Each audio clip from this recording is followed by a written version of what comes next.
জানেন, প্রত্যেকটা মেয়েরই বিয়ের পরে স্বপ্ন থাকে তার নিজের একটা সংসার। যেখানে সে নিজের মতো করে থাকতে পারবে, নিজের মতো করে কাজ করতে পারবে, সব গুছিয়ে রাখতে পারবে, তার নিজের পছন্দের ফার্নিচার দিয়ে সাজাতে পারবে।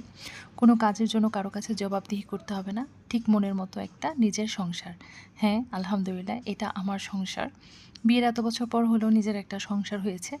আর তার জন্য শুকরিয়া। আমি দোয়া করি প্রত্যেকটা মেয়েরই নিজের একটা সংসারের স্বপ্ন পূরণ হোক। তো আজকে আমার সংসারের টুকিটাকি ভিডিও আপনাদের সাথে শেয়ার করলাম। কেমন লাগলো অবশ্যই কমেন্ট করে জানাবেন। আর আজকে রান্না করছি দেশি মুরগির ঝোল আলু দিয়ে। এই ছিল আজকের ভিডিও। আল্লাহ হাফেজ। জানেন, প্রত্যেকটা মেয়েরই বিয়ের পরে স্বপ্ন থাকে তার নিজের একটা সংসার। যেখানে সে নিজের মতো করে থাকতে পারবে, নিজের মতো করে কাজ করতে পারবে, সব গুছিয়ে রাখতে পারবে, তার নিজের পছন্দের ফার্নিচার দিয়ে সাজাতে পারবে। কোনো কাজের জন্য কারো কাছে জবাবদিহি করতে হবে না। ঠিক মনের মতো একটা নিজের সংসার। হ্যাঁ, আলহামদুলিল্লাহ, এটা আমার সংসার। বিয়ের এত বছর পর হলেও নিজের একটা সংসার হয়েছে। আর তার জন্য শুকরিয়া। আমি দোয়া করি প্রত্যেকটা মেয়েরই নিজের একটা সংসারের স্বপ্ন পূরণ হোক। তো আজকে আমার সংসারের টুকিটাকি ভিডিও আপনাদের সাথে শেয়ার করলাম। কেমন লাগলো অবশ্যই কমেন্ট করে জানাবেন। আর আজকে রান্না করছি দেশি মুরগির ঝোল আলু দিয়ে। এই ছিল আজকের ভিডিও। আল্লাহ হাফেজ।